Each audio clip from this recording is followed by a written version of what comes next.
رات کا 1 بج چکا تھا اور سکندر گھر جلدی پہنچنا چاہتا تھا، اسی لیے سکندر نے گھر جانے کے لیے شارٹ کٹ لیا۔ وہ راستہ جنگل سے ہوتا ہوا جاتا تھا۔ وہ جنگل دیکھنے میں بہت ہی ڈراونا لگ رہا تھا۔ سکندر نے سوچا وہ اس راستے سے جلدی گھر پہنچ جائے گا۔ اس خوفناک اور ڈراونے جنگل کی بغل میں گاڑی چلاتے ہوئے سکندر کو تھوڑا ڈر لگ رہا تھا۔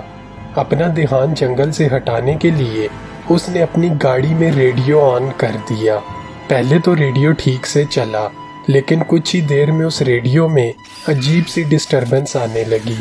پھر ایک دم سے ایک عورت کے کچھ بولنے کی آواز آئی تو سکندر نے گھبرا کر وہ ریڈیو آف ہی کر دیا۔ گھبرائے ہوئے سکندر کی نظر بار بار اس گھنے اور ڈراونے جنگل کی طرف جا رہی تھی۔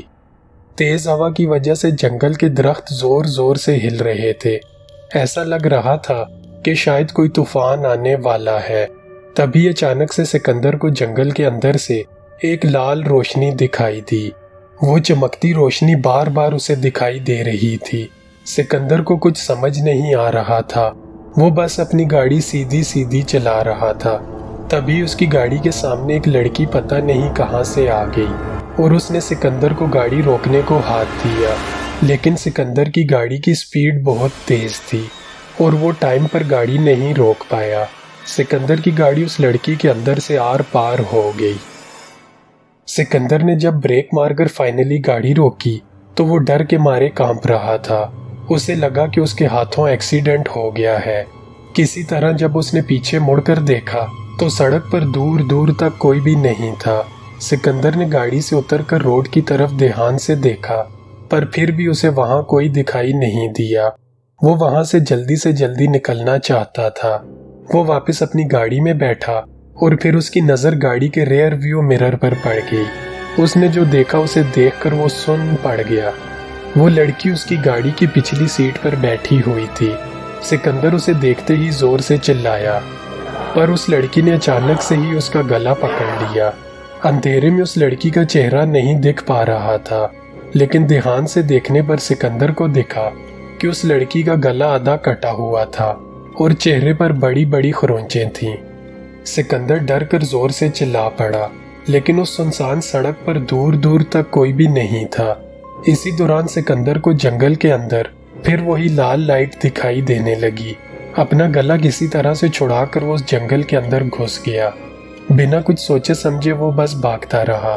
کچھ دیر بعد جب وہ رکا تو اس نے دیکھا کہ وہ جنگل کے بہت اندر آ چکا تھا۔ چاروں طرف بس گھنے درخت ہونے کی وجہ سے اسے باہر جانے کا راستہ بھی نہیں دکھ رہا تھا۔ تبھی سکندر کو دور سے آتی ہوئی ایک آواز سنائی دی۔ وہ آواز کسی ریڈیو کی ڈسٹربنس کی طرح تھی۔ سکندر اسی آواز کی طرف اور آگے بڑھا تو اسے بس اس ڈسٹربنس کے بیچ میں اب ایک عورت کی آواز بھی آ رہی تھی۔ سکندر کو اپنے کانوں پر یقین نہیں ہو رہا تھا، کیونکہ یہ آواز بالکل اس کی گاڑی کے ریڈیو جیسی ہی تھی۔ سکندر اس آواز کی اور نزدیک گیا تو اسے وہ لال روشنی دکھی۔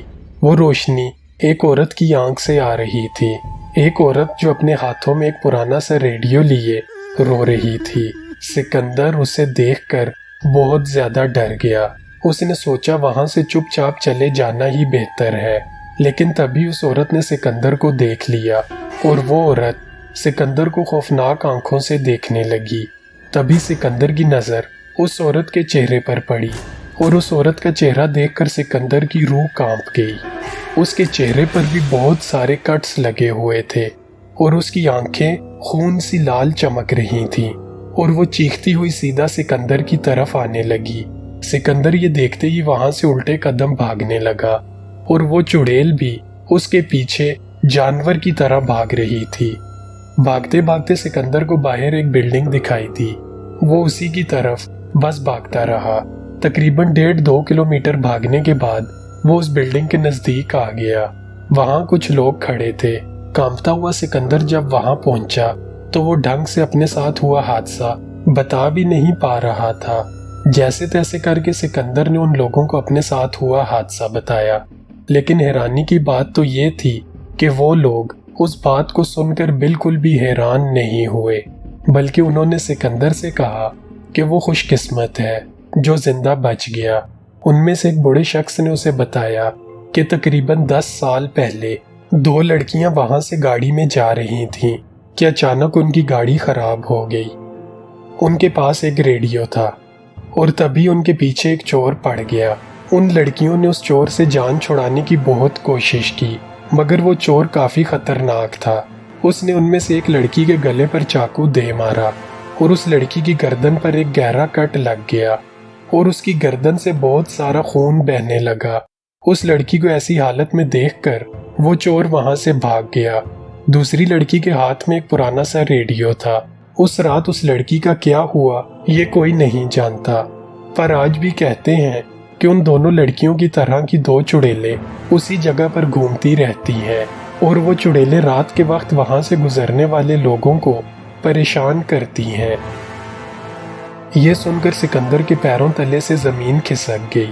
اس نے اللہ تعالیٰ کا شکر ادا کیا کہ وہ بچ گیا اور اس نے طے کیا کہ وہ اب کبھی بھی اس جنگل کے آس پاس بھی نہیں جائے گا۔ ناظرین، آپ کو کیسی لگی ہماری یہ ویڈیو کمنٹ باکس میں ضرور بتائیے گا۔